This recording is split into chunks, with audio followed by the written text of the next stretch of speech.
जो एक ब्रह्मा को भगवान ने शक्ति दी वही आप में है, क्योंकि ब्रह्मा जैसे भगवान के अंश है तो आप कौन किसके अंश है? भगवान ही के अंश है ना।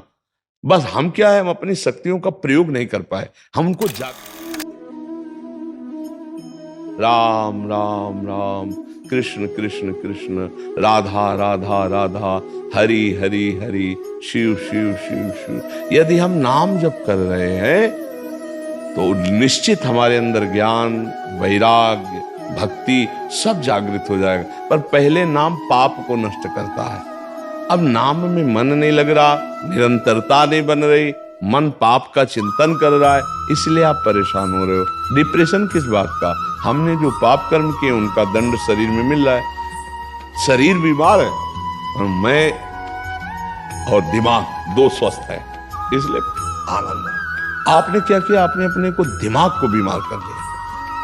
हर कष्ट को सहने के लिए देखो, बहुत ध्यान से समझना, हमारी अगर इस इंद्री का मन से संयोग हटा दिया जाए यहाँ तो अगे इंद्री का, तो यहां से तुम तिल तिल काटो, हमें मतलब कष्ट नहीं होगा। जैसे शून्य कहते ना, एक ही दवा का प्रयोग हुआ कि वो इतने में मन का प्रवेश बंद कर दिया। मन ही से दुख होता है, यहां से मन शून्य हो गया। अब मन यहाँ की बात नहीं पा, बोले टच कर रहा है, आपको लग रहा है? नहीं जी। क्यों नहीं लग रहा? क्योंकि त्वगेंद्री के साथ मन का संयोग नहीं हो पा रहा। अब नहीं लग रहा, अब उसे काट दो।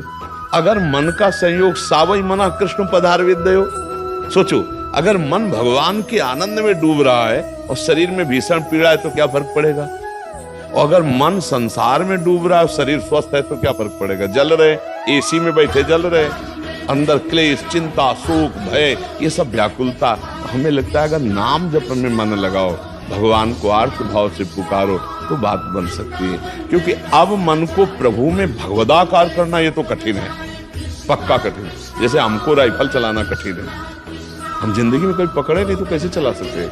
आप जिंदगी में कभी भजन का अभ्यास नहीं किया तो बड़ा कठिन है। एक सेकंड में हर बात डिलीट करके अभी स्थित हो जाए। जीवन भर जैसे अभ्यास किया गया, जैसे मान लो गोली चलाना जिसको आता है, एक सेकंड में शूट कर देगा। अब हमारे सामने दर्द है तो हम लाठी की तरह तो भले मार सकते हैं, हम गोली नहीं चला सकते, हमें पता ही नहीं है ना। ऐसे ही लौकिक कार्य बिना अभ्यास के जब दृढ़ नहीं होता तो परमार्थिक कार्य कैसे हो जाए? मन को हटा के तत्काल पर में लगाना खिलवाड़ समझते हो? लगा के देखो, ये ही जीवन भर किया गया तो वो अभ्यास सेट है। हजारों बातें एक मिनट में डिलीट और शांत गए, अपने में डूब गए, खत्म किए। बाहरी ये पीड़ा हो रही, वो पीड़ा हो रही, वो हो रही। भगवान में एक अलौकिक शक्ति है और उसी अलौकिक शक्ति का मैं बच्चा हूं, सच्ची मानिएगा। हम लोग इस शरीर में भोगों में इतना क्षीण हो गए कि हम उस शक्ति तक पहुंच नहीं पा रहे, और वो सबके अंदर है। आप सच्ची मानना, जो एक ब्रह्मा को भगवान ने शक्ति दी वही आप में है, क्योंकि ब्रह्मा जैसे भगवान के अंश है तो आप कौन किसके अंश है? भगवान ही के अंश है ना। बस हम क्या है, हम अपनी शक्तियों का प्रयोग नहीं कर पाए, हम उनको जागृत नहीं कर पाए। ब्रह्मा जी भी तपस्या के द्वारा उन शक्तियों को जागृत किया। जो ब्रह्म ऋषि तपस्या के द्वारा, हम भोगों में अपनी शक्ति को भूल करके समय नष्ट कर दिया, अब हमें पछताना पड़ रहा है। तो अब काम बना ले। जब अपने पुत्र के बहाने, रोज हम इसकी चर्चा करते हैं, पुत्र के बहाने पुकारा नारायण तो भगवत प्राप्ति हो गई।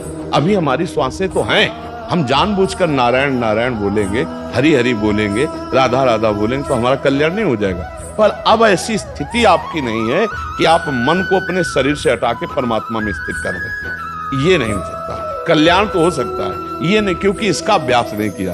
मन अभ्यास किया इंद्रियों के साथ भोगों का, वो तो हो जाएगा, लेकिन मन को हटाकर और प्रभु में स्थापित करना, ये अभ्यास जब बचपन से किया जाता है तभी होता है। आप कह रहे डिप्रेशन में मन क्यों गया?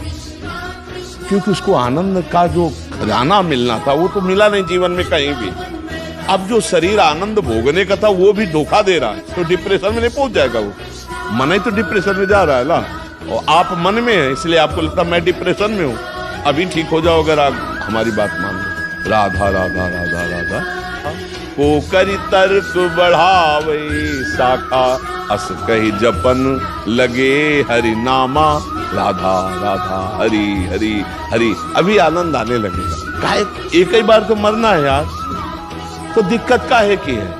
जो कष्ट आएगा उसे भोगेंगे। राधा राधा राधा, बहादुर बनो, एकदम कमजोर मत बनो, मेरी बात मान लो। गुरुदेव